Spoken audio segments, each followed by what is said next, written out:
la Torah 35, le passage, le paragraphe 8.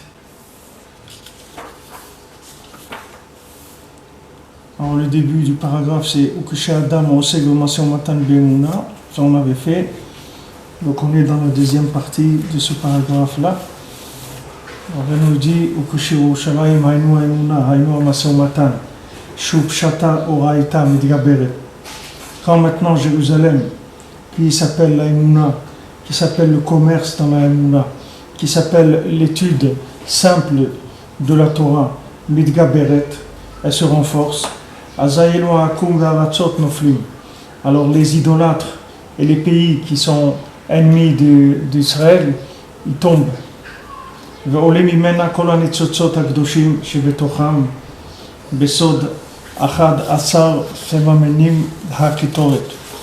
Et tous les éléments de Kedusha qui se trouvent dans ces endroits-là, c'est-à-dire que ce soit dans les endroits de l'idolâtrie ou bien dans les endroits où il y a des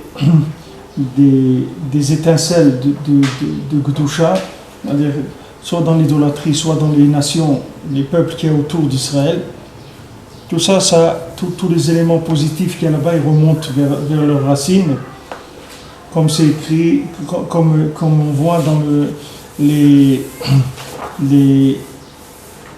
11 parfums qu'il y a dans l'encens.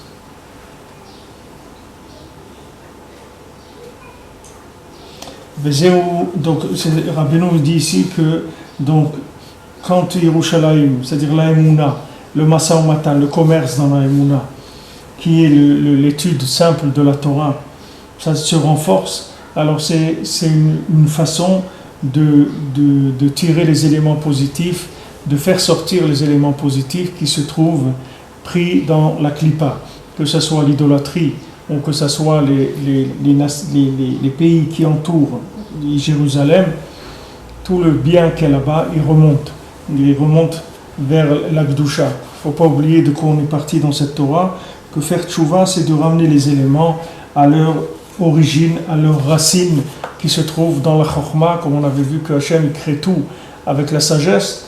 Donc notre but c'est de ramener tout dans sa racine. Donc quand on fait son commerce dans la Emouna, quand on étudie la Torah, le côté simple de la Torah avec la Emouna, alors on fait monter ces éléments-là, c'est-à-dire on libère Jérusalem de l'emprise de l'idolâtrie et de l'emprise aussi des pays qui sont autour de Jérusalem. Et c'est ça que nos sages ils ont dit. Shalosh mitzvot nitzdavu Israël beknisat haaretz. Alors il y a 3 mitzvot que le Ham Israël il a été ordonné de faire quand il est rentré en Eretz Israël.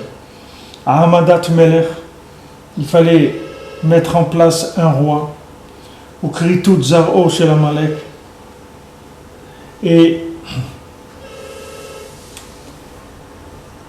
éliminer la descendance de Amalek, Binyan Bet HaMikdash, et la construction du Bet HaMikdash. Ha Be'atalia. Maintenant, ces 3 éléments-là, ils dépendent les uns des autres. Qui a Amadat Hamelech Iprinat Emuna, canal. Mettre un roi en place, c'est le principe de la Emuna. C'est-à-dire, c'est la confiance dans Hachem. Quand on accepte de mettre un roi, ça veut dire qu'on accepte que cet homme-là, c'est un délégué d'Hachem, et c'est lui qui va nous diriger. Ou Kritut Zaro Shel Amalek.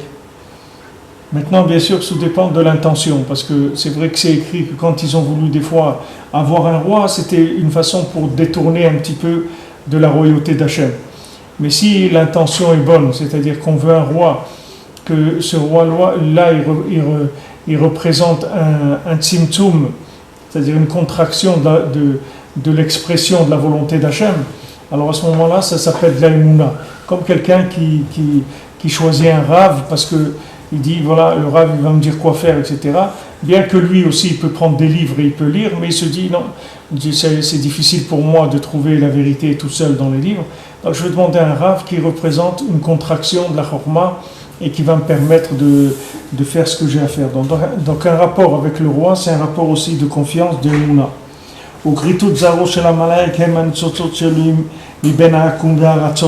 Maintenant, qu'est-ce que c'est Gritut Zaro Shel Amalek? Qu'est-ce que ça veut dire? Retrancher, des retranchements de la descendance de Amalek. Ça, ce sont les étincelles de Gdusha qui remontent des idolâtres et des nations, des peuples qui entourent Jérusalem. Beprinat Achad Asar Samamanim Aketoret, c'est l'action de 11 parfums qu'il y a dans l'encens. Comme c'est écrit dans le Midrash, Lama Nismecha Parashat Gritut Zaro Shel Amalek, les Parashat Mishkolet. Lomar Shebe'avon Mishkolet Hayom Melchemet Amalek Haynuach Kayadua. Alors c'est écrit dans le Midrash, pourquoi maintenant il y a une juxtaposition entre la paracha qui parle de l'anéantissement de la descendance de Amalek et la paracha qui parle des poids et mesures. Quel est le rapport entre Amalek et les poids et mesures? Que pour nous apprendre, le Midrash nous dit qu'à cause de la faute dans les poids et mesures, c'est ça qui a entraîné que la guerre avec Amalek. Parce que l'un et l'autre, c'est la même chose. Qu'est-ce que ça veut dire l'un et l'autre, c'est la même chose? Ça veut dire du moment où quelqu'un il a fauté dans les poids et mesures, dans son commerce, c'est-à-dire que maintenant, au lieu de donner à quelqu'un, il a dit qu'il allait lui livrer 1000 pièces et il lui livre 980 pièces. Alors, quand il fait une avéra dans les poids et mesures, ça entraîne c'est ça qui renforce Amalek. Alors, comme on avait vu avant, que l'explication elle n'est pas difficile, c'est-à-dire que du moment où quelqu'un il pense devoir tricher dans son commerce pour pouvoir s'accaparer de l'argent ou avoir un bénéfice quelconque, c'est-à-dire s'il pense que s'il ne triche pas, il ne va pas arriver à s'enrichir, ça veut dire qu'il n'a pas la émouna, ça veut dire que c'est lui qui décide de s'enrichir et il pense que même si Hachem ne veut pas qu'il s'enrichisse, lui va s'enrichir quand même. Alors que si maintenant il a de la émouna, alors maintenant lui s'il doit être un homme riche parce qu'il a des choses à faire avec la richesse dans le monde, il doit savoir que c'est Hachem qui va lui donner la richesse et Hachem lui va se débrouiller comment lui amener la richesse. Le problème c'est le problème d'Hachem, c'est pas son problème à lui, c'est le problème d'Hachem. Si lui maintenant il doit être riche parce que il doit faire des choses dans le monde pour diffuser la parole d'Hachem, alors il a besoin de moyens pour ça. Maintenant lui pour qui il travaille? Il travaille pour Hachem. Alors pourquoi il va se faire du souci pour aller chercher de l'argent avec des chemins qui sont malhonnêtes? Puisque maintenant cette richesse-là, c'est des moyens de révéler Hachem. Donc pourquoi lui il va faire ça avec ça? Il va commencer à faire des entourloupettes dans son travail, des entourloupes. Pourquoi il va faire ça? C'est pas pour lui. Pourquoi il s'empresse de gagner, etc., de vouloir gagner et d'employer des chemins qui ne sont pas des chemins droits. C'est-à-dire que maintenant il trompe dans les poids et mesures pour arriver à gagner. Alors ça fait tout de suite qu'Amalek il vient attaquer. Pourquoi Amalek il vient attaquer? Parce que maintenant quand il fait ça, il est en train de nourrir Amalek. Qu'est-ce que c'est Amalek? Amalek c'est la négation d'Hachem dans le monde. C'est ça Amalek. Amalek il nie l'existence d'Hachem dans le monde. Donc si quelqu'un il travaille lui aussi dans la négation de l'existence d'Hachem, comment il travaille dans la négation de l'existence d'Hachem? Par le fait qu'il pense que s'il ne ment pas, ou il ne triche pas, ou il ne vole pas, etc., il ne va pas arriver à gagner ce qu'il doit gagner. Il pense comme ça. Donc ça veut dire que lui, il pense qu'il n'y a pas de Dieu dans le monde. D'accord? Lui, il pense il faut se débrouiller, c'est une jungle. C'est-à-dire, comme on dit, tous les coups sont permis. Pourquoi? Parce que, écoute, c'est l'argent. Hein. Il y a des gens qui disent, écoute, c'est l'argent, hein, qu'est-ce que tu veux que je fasse? C'est normal. C'est-à-dire, il y a des gens pour qui c'est tout à fait normal de voler, parce que on parle d'argent ici. Ça veut dire, il n'y a plus on ne parle pas d'autre chose. Si on était maintenant dans un salon où on est en train de jouer au football et tout, d'accord, on va essayer d'être honnête.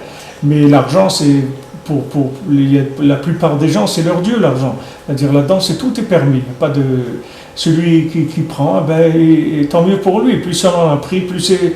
Mais le monde, c'est pas du tout vrai. C'est pas comme ça. Et si maintenant les Juifs, ils faisaient attention dans leur commerce, qui faisaient leur commerce avec la Emouna, on n'aurait pas les problèmes qu'on a à Jérusalem et avec tous les pays qui nous entourent, et on n'aurait pas autant d'idolâtrie qui serait installée à Jérusalem. Il faut savoir que toutes ces choses-là qui sont installées à Jérusalem, elles ne se nourrissent que des tromperies qui se passent dans le commerce. C'est ça qui fait qu'elles sont installées ici.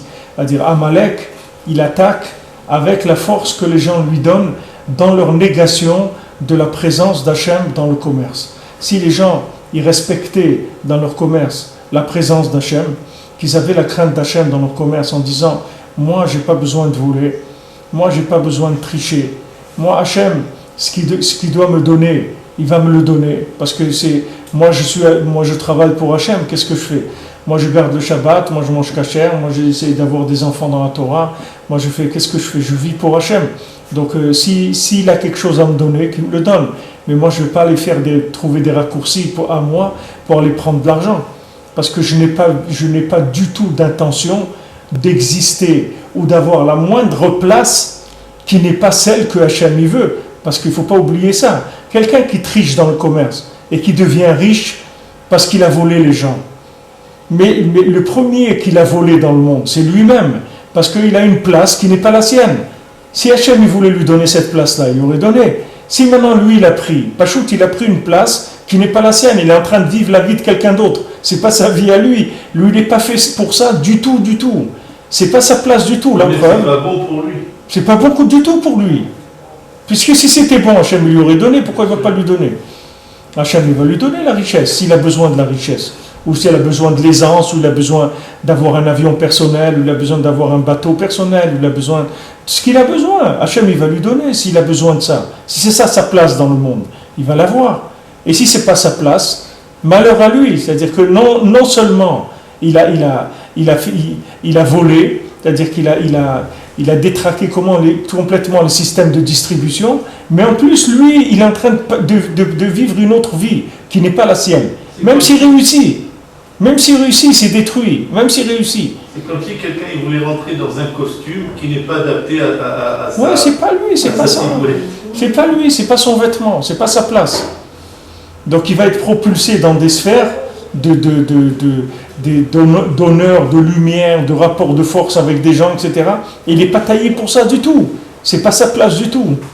Lui, c'est quelqu'un, quand est-ce qu'il est bien? C'est qu'il fait serveur dans un café, il vient, il amène à chacun un petit café. Bonjour monsieur, ça va? De sucre, vous voulez quoi? Un verre d'eau avec?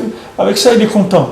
Mais tu le mets chef d'un réseau bancaire ou des trucs comme ça, mais c'est pas sa place du tout. Là, il y a un ami qui est venu en Israël, il a essayé de faire des affaires.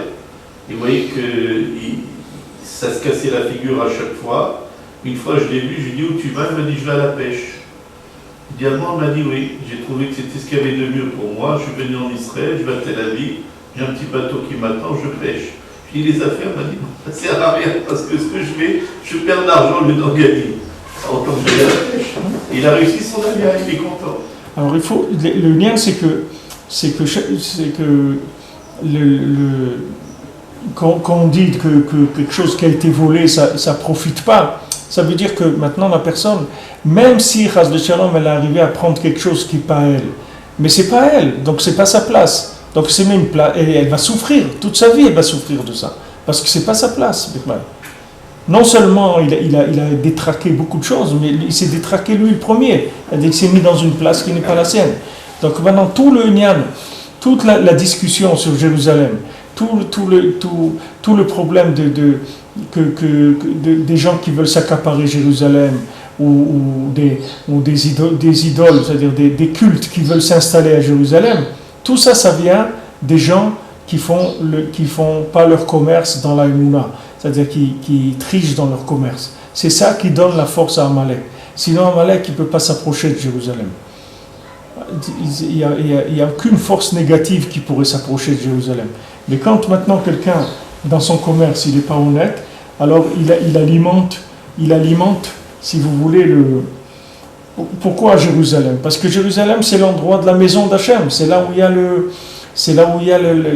le Kodesh HaKodashim. C'est là où il y a la pierre de fondation de tous les univers qui se trouve à Jérusalem. C'est la maison de Dieu. Donc quand maintenant quelqu'un il triche dans son commerce, qu'est-ce qu'il fait? Il nie l'existence de Dieu dans le monde. C'est ça qu'il fait. C'est-à-dire que maintenant, s'il croit qu'il a besoin, comme un enfant, il vient, il a volé les chocolats de son copain. Maintenant, il vient à la maison et il dit j'ai volé le chocolat à mon copain. Alors le papa ou la maman lui disent mais pourquoi tu as volé le chocolat? Pourquoi tu n'as pas des parents? On n'est pas là, nous. Si tu nous demandes, on ne va pas t'acheter du chocolat. Il dit non, je vous demande, vous ne m'achetez pas. Mais c'est normal, tu es malade du foie ou des trucs. On n'a pas le droit de te donner du chocolat, c'est pour ça qu'on ne te le donne pas. C'est parce qu'on t'aime, c'est pas parce qu'on veut te faire des problèmes. Si on ne te l'a pas donné, c'est parce que c'est pas bien pour toi. C'est pour ça qu'on ne te l'a pas donné. Mais c'est pas parce qu'on ne te l'a pas donné que tu vas aller le voler. Cette attitude-là, elle montre qu'il y a une négation de l'existence d'Hachem. C'est-à-dire on nie la suprématie d'Hachem dans l'Ashgacha Pratit, c'est-à-dire on nie l'existence d'Hachem dans ce monde. Pourquoi? La personne, elle fait des raccourcis. Elle dit je vais prendre ça, je vais prendre ça, je vais prendre ça. Mais pourquoi tu vas prendre? Si Hachem il veut te le donner, Hachem tout le monde lui appartient, il va te le donner. Et si tu fais ça, tu fais résider Hachem dans sa maison. C'est pour ça que le commerce qui est fait Be'emouna, il reconstruit Jérusalem. Masa Matan Be'emouna, c'est la construction de Jérusalem et c'est la protection de Jérusalem contre l'idolâtrie et contre les gens qui veulent détruire.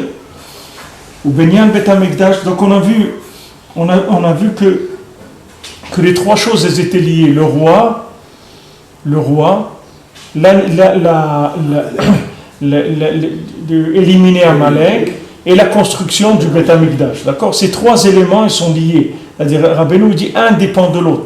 Parce que le fait que maintenant il y a une soumission à un roi, ça veut dire qu'il y a une soumission à un pouvoir, c'est-à-dire qu'on se soumet à des lois qui gèrent le commerce. C'est-à-dire qu'on est d'accord que si le roi il a mis un impôt, ou si le roi il a dit de faire comme ci, ou si le roi il a dit de faire comme ça, on va écouter le roi. Donc il y a une soumission à un pouvoir. Ça c'est un élément de reconnaissance d'Hachem. Le deuxième, c'est d'enlever le Zera Amalek, c'est-à-dire d'enlever, de détruire tout ce qui nie l'existence d'Hachem. Il faut le détruire. Et troisièmement, construire la maison pour Hachem. Pour dire oui, Hachem, viens habiter parmi nous, on te veut parmi nous, viens dans ta maison. Toutes ces choses-là, c'est la même chose. C'est le même principe.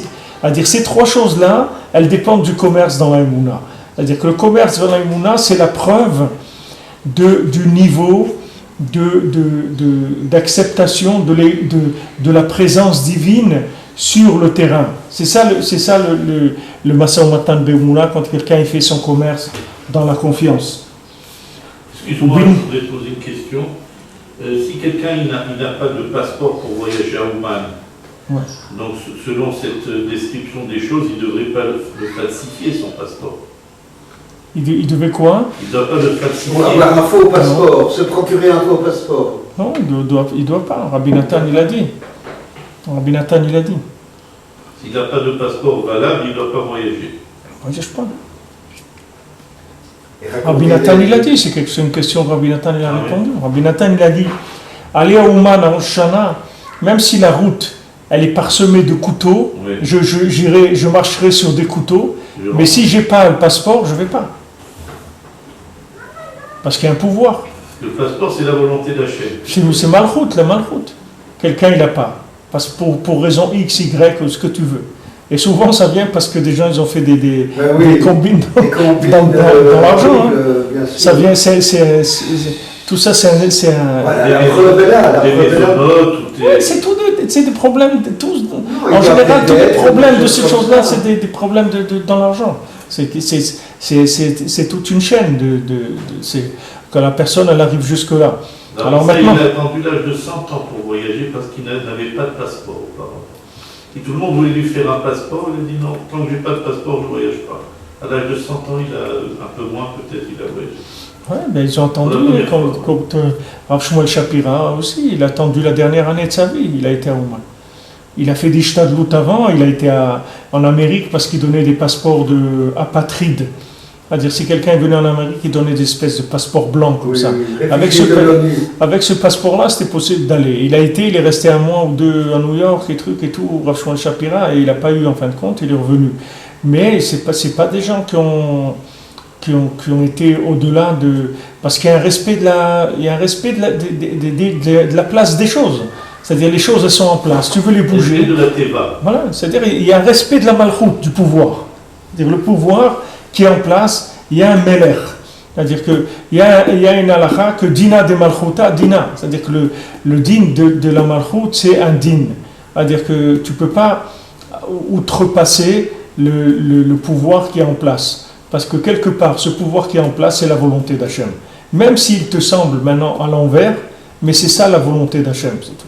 Et pourtant que certains pourraient le faire passer dans le lien de Azud Ekdusha. Ils peuvent dire que c'est de l'Azud Ekdusha. Azud Ekdusha, ça veut dire oser, mais dans le permis, pas dans l'interdit. Ça s'appelle plus de l'oser. Azud Ekdusha. De mettre la main dans le portefeuille de ton copain, c'est pas de l'Azud Ekdusha, c'est du vol.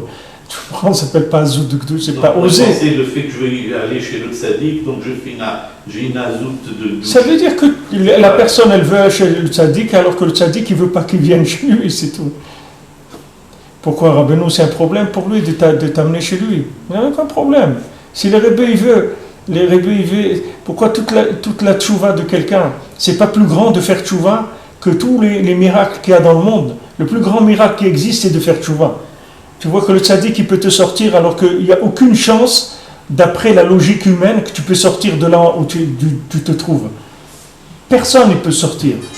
Ni sortir de la clipa, ni se convertir, ni des choses comme ça. Personne. Il n'y a aucune chance logique de sortir de là où on est.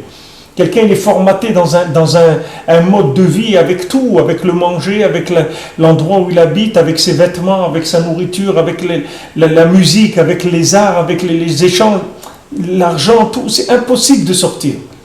C'est impossible de sortir. Il y a un massé qui m'a raconté quelqu'un sur le Rav David Pinto, il a rencontré Bob Dylan. Et une fois, Bob Dylan, il est venu le voir à Los Angeles, au Rav Pinto. Alors, je ne sais pas quoi ils ont parlé, etc. Alors, Bob Dylan, il a signé un chèque, il a donné à Rav Pinto. Il lui a dit, remplissez le chèque, mettez la somme que vous voulez. Alors, Rav Pinto, il a fait un 0, un deuxième, un troisième, un quatrième, un cinquième, un sixième. Et il regardait Bob Dylan, il avait fait déjà $1 million sur le chèque. Il regardait Bob Dylan, il ne bougeait pas. Après avoir fait 1 million, le Rav Pinto a déchiré le chèque, il lui a dit, c'est pas ton argent que je veux, c'est toi. Extraordinaire. Tu comprends? Il aurait pu prendre les deux. Hein? Il aurait pu prendre les deux. Non, mon vieux, les deux, ça n'existe pas. Ça serait trop beau. Ça servait à quelque chose, il a rattrapé. Que ça servait à quelque chose, c'est sûr. C'est sûr. Ça, il a rattrapé. Ça servait à quelque chose, c'est sûr.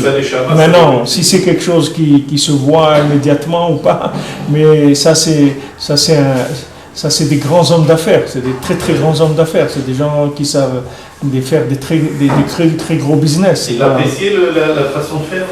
Je sais pas, j'ai pas de détails sur le truc. Je te dis, le massé lui-même, c'est quelque chose d'extraordinaire. Maintenant, il a eu la mona et maintenant, il a signé un autre. Maintenant, il faut savoir que chaque chose, elle a une valeur aux yeux de chacun. C'est-à-dire que chacun, il faut voir ce qu'il vaut pour l'autre. Est-ce qu'une personne... Oui, je le fais, mais... Voilà, je le fais. Est-ce qu'un homme, il vaut $1 million, ou un homme, il vaut $500 000, ou un homme, il vaut $10, ou il vaut $2, ou un homme... C'est malheureusement, les gens, ils sont à leurs yeux, ce qu'ils sont, à cause justement de toutes ces embrouilles qu'il y a dans l'argent. Donc la considération de l'argent, c'est très délicat et il faut faire très attention. Et il faut faire attention de pas dépasser les choses qui sont mises en place, c'est tout. Il y a des choses qui sont mises en place. Et si quelqu'un il peut devenir millionnaire ou milliardaire avec les choses qui sont en place, il n'a pas besoin d'utiliser d'autres moyens qui sont hors la loi. Parce que sinon, il y a des conséquences à ça. Et comme je vous dis, la conséquence, la première, c'est que lui-même, il n'est pas à sa place. Lui-même, il est déphasé. Ça, c'est le pire de tout. À part tous les problèmes qu'il y a, mais le pire de tout, c'est que la personne elle-même, elle n'est pas à sa place. Ça, c'est très embêtant. ובניין בית המקדש הוא בחינת אור הפנים שהוא בחינת חידוש המוחין, חידוש הנשמה. כמו שאמרו חכמינו ז"ל, מי שיש בו דעה כאילו נבנה בית המקדש בימיו. Qu'est-ce que c'est le Beit HaMikdash? C'est la lumière du visage. Qu'est-ce que ça veut dire la lumière du visage? Ça veut dire c'est l'évidence d'Hachem. Quand Hachem il a une maison, alors on peut lui rendre visite, on peut le voir, comme on fait à les Shalosh Regalim pour les fêtes. Alors les 3 fêtes, Pessah, Shavuot, Sukkot, on monte, on va voir le visage d'Hachem. On amène un Korban Reya, c'est-à-dire qu'on va aller voir le visage d'Hachem.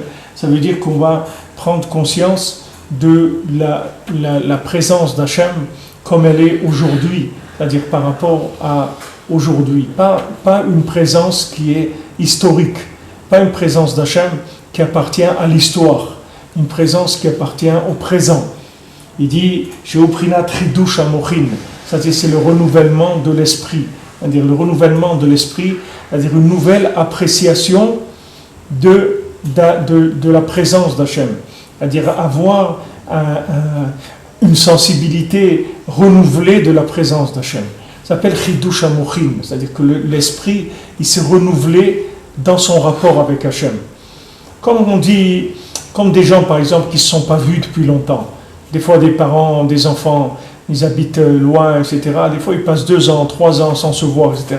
Et un jour, ils se revoient. Ils disent, ah, c'est bien, on a renouvelé notre amitié, on a renouvelé nos liens familiaux, on a renouvelé des rapports, même quand c'est des rapports commerciaux ou des choses. Des fois, il y a même des rapports commerciaux, des fois, qui dorment. Et des fois, il y a des situations qui viennent où les rapports ils se renouvellent, on reprend des affaires. On faisait avec des gens des affaires il y a 10 ans. Puis après, comme ça s'est passé dans les oubliettes. Et il y a un renouvellement qui se fait, on repart vers d'autres choses.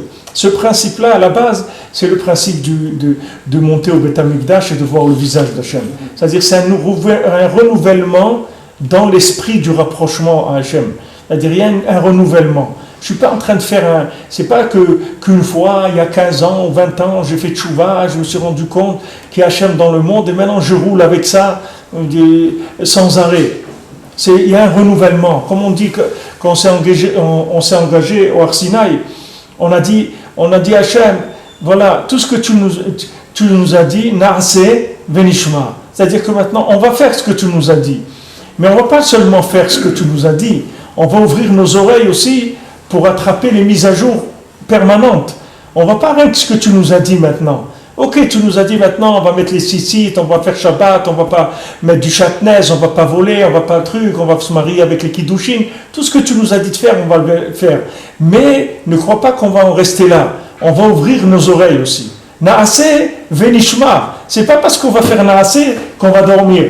On va faire Naase et on va faire Nishma. Pour te dire combien on t'aime et combien on veut te suivre et combien on est conscient que c'est ça la vie. C'est-à-dire que maintenant, il y a une évolution, il y a une évolution permanente de la volonté d'Hachem. À travers toujours le Shulchan Aruch, à travers toute la Torah. Mais il y a un renouvellement dans le contact. Ça, il se fait quand on ouvre les oreilles. Si quelqu'un n'ouvre pas les oreilles, il ne peut pas savoir qu'il y a un renouvellement dans le contact. Il peut garder des traditions de ses parents, de ses grands-parents, ou même des traditions de sa tchouva à lui. Quelqu'un il a fait tchouva, des fois des gens ils ont fait tchouva par des chocs émotionnels, ou des chocs même des fois de bien, c'est pas des chocs, des choses pas bien. Des fois ici, il y a des gens ils ont fait tchouva quand ils ont eu des problèmes. Mais il n'y a pas que les problèmes. Des fois la réussite à quelqu'un elle peut faire tchouva. Ou des fois une yeshua, des gens, des fois ils n'avaient pas d'enfant des années, ils ont un enfant, ça leur a fait faire tchouva, etc. C'est très beau ça, mais il ne faut pas rester avec ça. Il ne faut pas que ça soit la base de son judaïsme et que ça soit ça son traditionnalisme, que c'est pas qu'il doit s'engager sur des traditions. Il y a des gens qui disent comme ça, voilà, moi je me suis engagé. Si Hachem, il me donne un enfant, eh ben je fais Shabbat. Et il a eu un enfant, donc il a commencé à faire Shabbat. Voilà, il a fait. On dit, comme on dit, parole tenue. Voilà, je me suis engagé que si Hachem donne l'enfant, je garde Shabbat, c'est tout. Alors maintenant il garde Shabbat, ok, c'est bien. Alors, c'est bien, bon Hachem, il fait Shabbat. Non mais attends, mais c'est le début, il y a d'autres choses. C'est dommage de rester là. C'est dommage. Ça s'ouvre. Toutes les mitzvot, c'est des ouvertures. C'est des ouvertures dans le lien avec Hachem, dans la communication avec Hachem. Et il faut ouvrir ses oreilles. C'est-à-dire que maintenant, plus on comprend des choses, plus on vit des choses, plus on pratique des choses, et plus il faut ouvrir les oreilles pour voir quelles sont les nouveautés qu'il y a tout le temps. D'ailleurs, Rabbeinu, il a dit quelles sont les nouvelles. Rabbeinu, il a dit quelques jours avant d'être Nistalek, avant de mourir, Rabbeinu, il a dit quelles sont les nouvelles. Alors les gens, ils ont dit il n'y a pas de nouvelles. Rabbeinu, il a dit comment on peut vivre sans des nouvelles. Quelques jours après, il est mort, Rabbeinu. Ça veut dire que quand Rabbeinu, il a entendu qu'il n'y avait plus de nouvelles pour lui, il a compris qu'il n'y avait plus rien à faire ici, qu'il avait terminé. C'est-à-dire que maintenant, il devait travailler d'une autre façon, il est monté, travailler d'en haut. Mais en tout cas, dans le corps ici, il n'avait plus besoin de rester là. Ça veut dire qu'il n'y a plus rien à faire. C'est tout. Ça veut dire que si quelqu'un, si tu pousses ce raisonnement-là, tu vas comprendre que quelqu'un qui est pas renouvelé dans son rapport avec Hachem, il est comme un mort. C'est-à-dire qu'il est pas vivant, mamash. Parce que c'est que des traditions. Comme quelqu'un, il a un costume qui sort une fois par an, il le met, c'est le costume traditionnel de tel jour, alors il sort le costume, il le met. Et après, quand le jour il passe, il le remet dans l'armoire. Voilà, c'est ça tout son rapport, tout son judaïsme, il est là-dedans. Mais c'est pas, le judaïsme, c'est pas ça, c'est un judaïsme qui est mort. Avec ce judaïsme-là, on ne peut pas reconstruire Jérusalem. Le judaïsme, si on veut construire Jérusalem, il faut ouvrir les oreilles. Il faut que ce judaïsme soit renouvelé. Alors ce qu'il dit ici, que Prinat Chidush Amochin, Chidush Neshama, c'est-à-dire le renouvellement de la Neshama. Qu'est-ce que ça veut dire renouveler la Neshama? Qu'est-ce que ça veut dire renouveler la Neshama? Quelqu'un il a une Neshama, qu'est-ce que ça veut dire va renouveler la Neshama? Qu'est-ce qu'il va lui mettre? Des batteries? Qu'est-ce qu'il va mettre dans la Neshama? C'est quoi renouveler la Neshama? Renouveler la Neshama, ça veut dire renouveler le rapport avec la Neshama, de renouveler le rapport avec son âme, qu'on laisse à son âme plus d'expression que ce qu'elle avait avant, qu'on renouvelle le rapport avec son âme. Comme ils ont dit nos Chachamim, comme c'est écrit, celui qui a la conscience de l'existence d'Hachem, c'est comme si le Bet HaMikdash, il était reconstruit de son vivant. Je vous avais raconté, il y avait un homme, il était à la guerre, et sa mère, elle lui envoyait des lettres toutes les semaines. Maintenant, sa mère, elle a su qu'elle avait une maladie où elle était condamnée. Alors, elle lui a préparé des lettres pour plusieurs années à l'avance. Et lui, il recevait chaque semaine une lettre. Sa mère, ça faisait longtemps qu'elle était morte déjà. Mais il recevait une lettre tout le temps. Et ça l'a tenu pendant toute la guerre, c'est-à-dire les années où il a fait la guerre. Après, il rentre chez lui.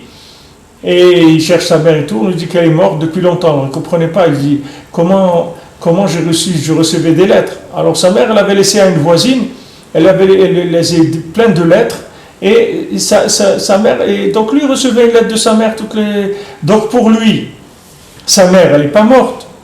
Elle n'était pas morte. Quand est-ce que sa mère elle est morte? C'est le jour où il n'a plus de lettres. C'est-à-dire le jour où il est venu, et il a vu que sa mère, elle était morte. C'est-à-dire les lettres, elles sont arrêtées, les trucs, c'est fini.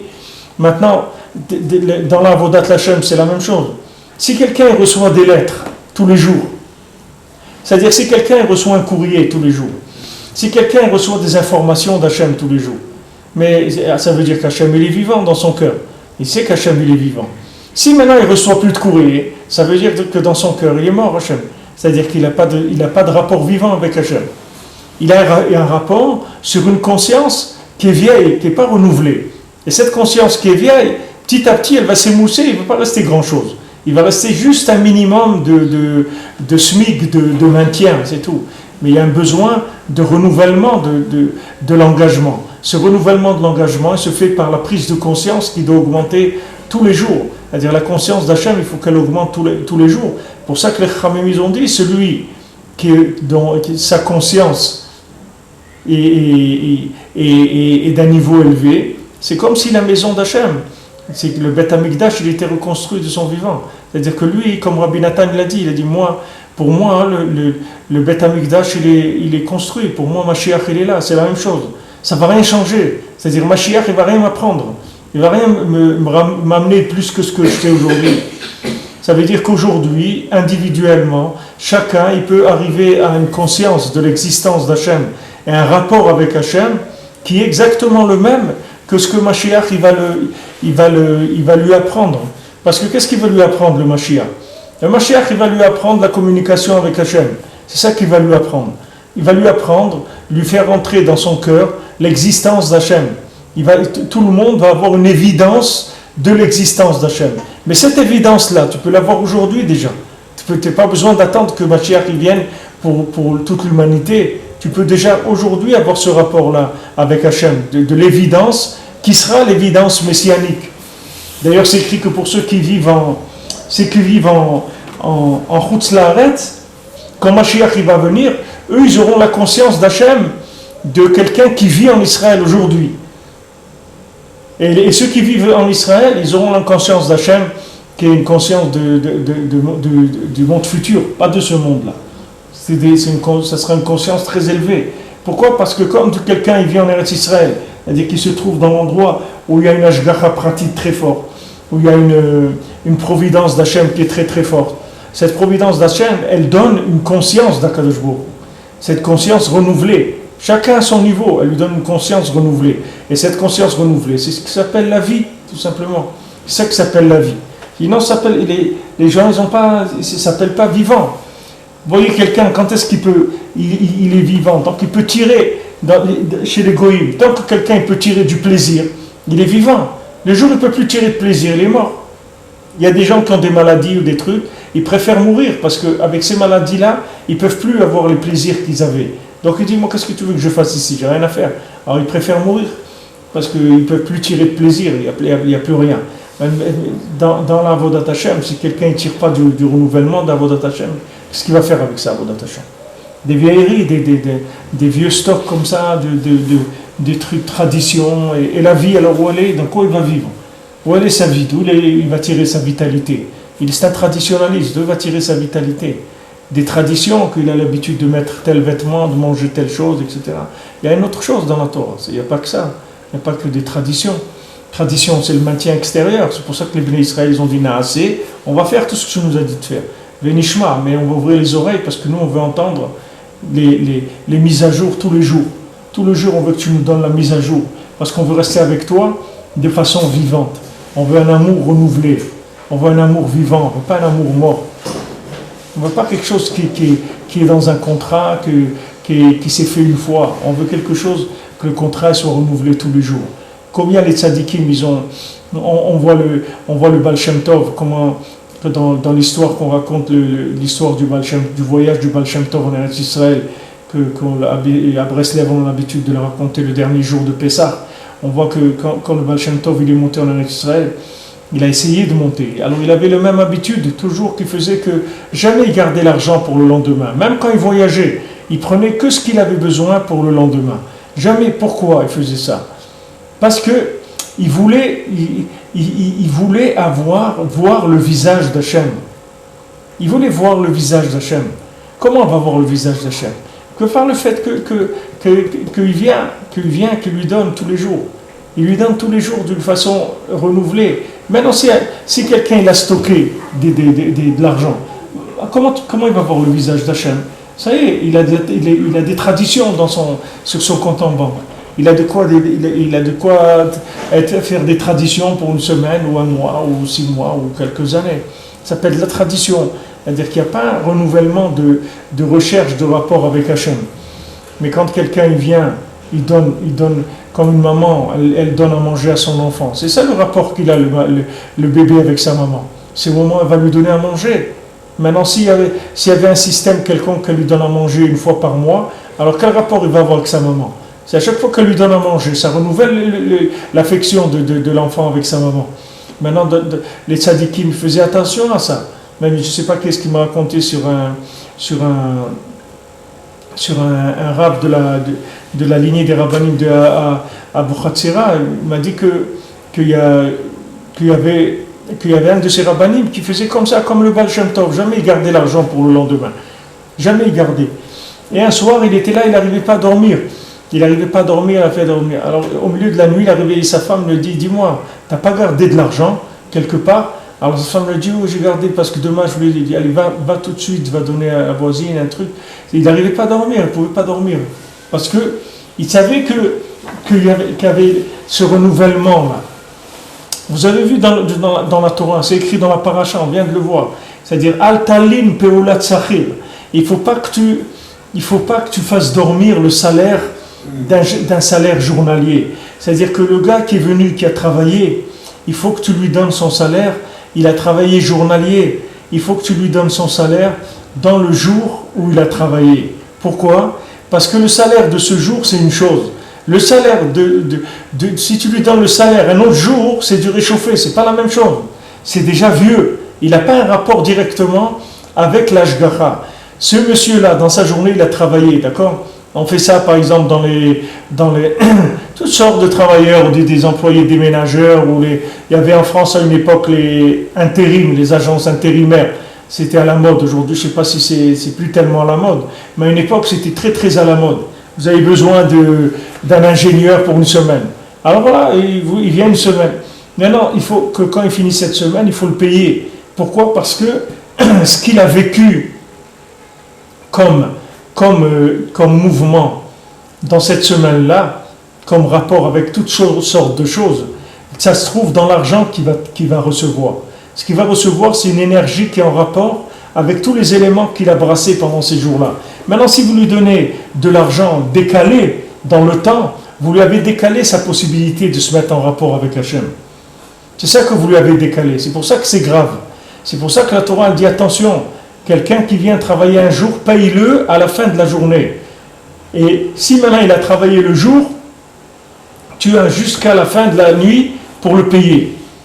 Jusqu'au lever du matin. Si c'est un employé de la nuit, tu as jusqu'à la fin du jour d'après pour le payer. Mais il ne faut pas que tu traînes plus. Pourquoi? Parce que il faut qu'il ait un rapport entre son salaire et son travail.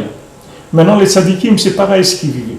Eux, ils voulaient un rapport entre ce qu'ils mangeaient, entre leur argent et la présence d'Hachem dans ce jour-là. Donc eux, ils disent, si moi je garde l'argent pour demain ou après-demain, cet argent-là, il n'a pas le goût de la fraîcheur du rapport avec Hachem, frais, renouvelé. C'est un vieux rapport avec Hachem. Et moi, je ne veux pas de ça. Donc on voit le Baal Shem Tov, même quand il a voyagé en Eretz Israël et qu'il y avait qui s'est trouvé à Istanbul, et qu'il y avait à Istanbul cette famille d'Allemagne, de Berlin, ce couple qui n'avait pas d'enfants depuis des années, ils sont venus chez le Baal Shem Tov, ils l'ont suivi jusqu'à qu'ils l'ont attrapé à Istanbul, et ils l'ont invité pour le soir du Seder, etc., avec toute l'histoire qu'il y a eu. Mais après, le riche, c'était un riche qui venait d'Allemagne, il a dit au Baal Shem Tov, qu'est-ce que je peux... Il voulait lui donner une grosse somme d'argent. Le Baal Shem Tov, il a dit, non, moi je ne prends pas d'argent, tu me donnes juste de quoi payer le billet du bateau, parce qu'on va en Eretz Israël demain. Et le Baal Shem Tov, il est parti tout de suite, il n'a pas attendu. Tout de suite, dès que c'était possible de prendre le bateau, à Pessah même, il est parti. Il n'a pas attendu. Tout de suite, il est parti. Bon, il n'est pas arrivé et tout, mais il avait ce besoin de renouvellement du rapport. Vous voyez, de manière à ce que ça c'est pas quelque chose qui vieillisse comme ça, des habitudes, des vieilleries, des vieux concepts de prière, des vieux concepts de mitzvot, des vieilleries comme ça, des très vieilles choses.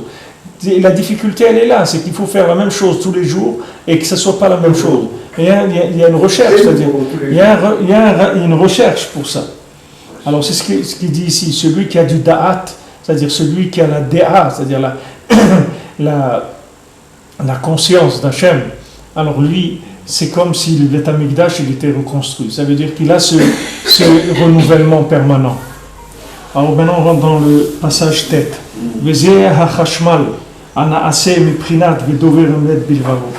Maintenant on avait dit qu'il y a un vêtement qui s'appelle le chashmal, qui est ce vêtement du feu d'Hachem, qui vient quand la personne elle est vraie dans son cœur, quand elle fait son commerce.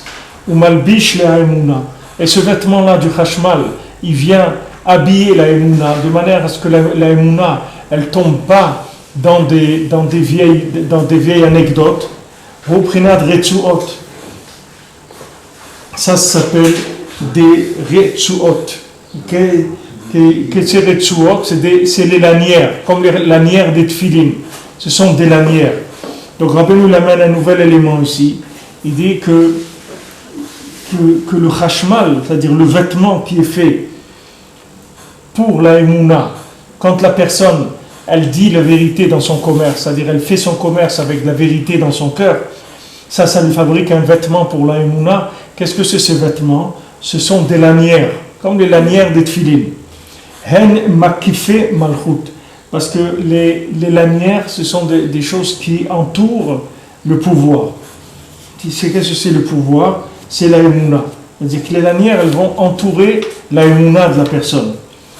On va voir qu'est-ce que Rabbeinu il veut dire ici, quand il dit que ce vêtement-là de chashmal, qui vient pour protéger la émouna, je vous rappelle de quoi on parlait. On avait dit que maintenant, quand quelqu'un il rentre dans la émouna, il n'a pas de repère, puisqu'il est dans l'obscurité. Il est que dans la confiance, il n'a aucun repère de logique. Maintenant, comment il va trouver des repères là-dedans pour ne pas se tromper, pour ne pas croire dans des bêtises? C'est quand maintenant il a fait un effort, que dans son commerce, il a fait son commerce honnêtement, c'est-à-dire qu'il a été vrai dans son cœur, et il a fait son commerce avec la crainte et l'amour d'Hachem, de manière à ce qu'il ne change rien par rapport à ce qui doit être, comme il l'a pensé, comme il l'a décidé, etc. Il respecte sa conscience dans son commerce. Alors quand il fait ça, il fabrique un vêtement qui s'appelle le chashmal. Que ce vêtement-là, il va l'aider à ne pas tomber dans des fausses émounot, c'est-à-dire de ne pas avoir confiance dans des bêtises, pour avoir la confiance que dans le vrai. C'est-à-dire ça va lui donner une véritable émouna, c'est-à-dire sa émouna va être portée par du vrai. Alors Rabbeinu nous dit que ce vêtement-là, c'est des lanières, comme les lanières des tefilin, des lanières, ça s'appelle des lanières. Rabbeinu nous dit que ces lanières-là, elles entourent le pouvoir, c'est-à-dire elles entourent la émouna. Donc on voit que ici on parle d'une protection, c'est-à-dire comme un attachement qui nous empêche, quand on rentre dans la émouna, de sortir de la vérité. C'est-à-dire du moment où quelqu'un il a été vrai dans son commerce, il va être attaché, comme Rabbi Nathan, quand Rabbeinu lui a dit je t'ai bien attrapé, je t'ai mis dans mon sac. Alors Rabbi Nathan il a dit attachez bien le sac pour que je ne sorte pas. Parce que Rabbi Nathan, quand il a vu le chidouche que c'était Rabbeinu, et Rabbi Nathan c'était quelqu'un qui pouvait vraiment apprécier les chidouchim, parce que Rabbi Nathan c'était un très grand tzaddik de par lui-même, c'était un grand talmid chacham et c'était un grand tzaddik de par lui-même. Donc maintenant quand il a découvert Rabbeinu, il a vu que Rabbeinu c'était un chidouche tellement grand qu'il a dit, il a dit mais comment on peut s'approcher d'un chidouche comme ça? Comment on peut s'approcher d'un homme qui est quelque chose d'aussi nouveau comme il n'y a jamais eu dans le monde? Comment on peut rester proche de quelque chose d'aussi nouveau? Alors Rabbeinu il a dit je t'ai attrapé, hein? C'est-à-dire il lui a fait comprendre qu'il l'a attrapé, que ce n'est pas de sa recherche qu'il est arrivé chez lui. Alors Rabbeinu lui a dit, il a dit comme vous m'avez attrapé, alors attachez bien le sac que je ne me sauve pas. C'est-à-dire il a compris que une émouna comme ça, de croire dans Rabbi Nachman, c'est quelque chose où il faut s'attacher, parce que sinon quelqu'un il tombe. Pourquoi? Parce qu'il y a quelque chose qui est tellement nouveau et qui est tellement puissant que quelqu'un il n'a aucune garantie de pouvoir rester là-dedans.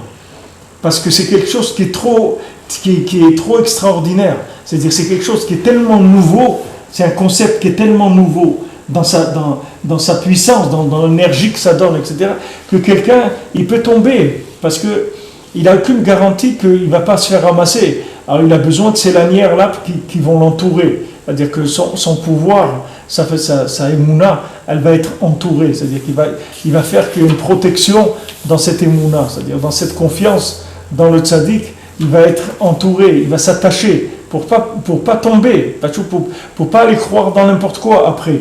C'est-à-dire, il peut se faire attraper, les gens ils se font attraper par n'importe quoi. Et même quand les gens ils sont chez le tzaddik, ils se font attraper par d'autres choses. Donc il faut vraiment demander à Kadosh Baruch Hu de nous attacher dans notre émouna, pour pas bouger de là. Les albish et émouna. Donc maintenant, on a vu Makifé et Malchut, c'est-à-dire que les Retsuot, les lanières, elles attachent le pouvoir, c'est-à-dire la émouna. Vezé Shama Rav, les Rav Shmuel Bar Shilat. Alors Rav, il a dit à Rav Shmuel Bar Shilat. Ça c'est dans la Gemara, Baba Batra. Dans la Gemara Baba Batra, il y a un maasé comme ça qui est de Rav et Rav Shmuel Bar Shilat. C'est deux Tanaïm, Zamoraïm, je ne sais pas, c'est deux rabbanim, deux grands rabbanim, mais il s'appelait Rav et l'autre Rav Shmuel, le fils de Shilat. Kat timche le Yanouka, lo timche ela be'arkta de Msa'ane. Il a dit comme ça. Quand tu vas timche le Yanouka, timche ça veut dire que tu vas faire mecha'a, c'est-à-dire que tu vas lui faire un reproche, tu vas le gronder.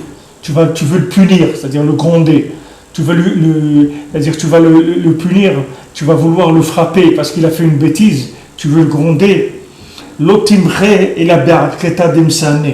Tu vas le faire que avec un lacet de chaussures. C'est la seule chose avec quoi tu peux frapper un enfant. C'est-à-dire quand un enfant, tu vas voir qu'il a fait une bêtise et tu veux le gronder, alors frappe-le avec un lacet de chaussures. D'accord? Timre, qu'est-ce que c'est timre? C'est la chantara. Qu'est-ce que c'est timre? C'est-à-dire que tu veux purifier. Quel est le sens de faire un reproche ou de gronder quelqu'un?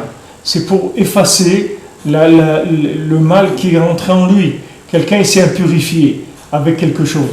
Maintenant, quand on va le gronder sur ça, c'est pour le purifier de cette chose-là, pour lui enlever, d'accord? Donc, timche, c'est la chantara, c'est-à-dire on veut le purifier. Kmosh katouv, machiti ka'av pesharecha. J'ai effacé comme l'épaisseur de ta faute, c'est-à-dire comme la grosseur de ta faute, je l'ai effacé, c'est-à-dire j'ai effacé ta faute. Yanouka, alors ça, on a vu qu'est-ce que c'est timche. Timche, ça veut dire purifier, d'accord? Maintenant, Yanouka, qu'est-ce que c'est Yanouka? Un petit enfant. Iprinat Mawakaton. Qu'est-ce que c'est un petit enfant? C'est un petit luminaire, c'est-à-dire c'est la Emouna qui s'appelle Mawakaton, Iprinat Shena, que c'est le sommeil. Le sommeil, c'est quoi? Le sommeil, c'est quelqu'un qui est inconscient, c'est ça, quelqu'un qui dort. Quelqu'un qui dort, c'est quelqu'un qui est inconscient. Quelqu'un qui n'est pas conscient qu'Hachem existe dans le monde, ça s'appelle qui dort. Et quelqu'un qui renouvelle pas sa Torah tous les jours, ça s'appelle quelqu'un qui dort. C'est-à-dire il est en train de vivre avec des choses endormies. C'est-à-dire il n'est pas éveillé au renouvellement de la Ishgacha, de la providence d'Hachem. Alors Yanouka, c'est le Ma'or Akaton, c'est le petit luminaire, Prinat Shena, le sommeil. L'otimche et la Barakata de Misa'ane. Il a dit tu ne le gronderas qu'avec un lacet de chaussures. Anu Retsuot Tfilin. Qu'est-ce que c'est ce lacet de chaussures? C'est les lanières des Tfilin. Parce que Retsua, ça peut être soit les lanières qu'ils utilisaient pour les chaussures, pour attacher les sandales, ils avaient des lanières, soit les lanières des Tfilin.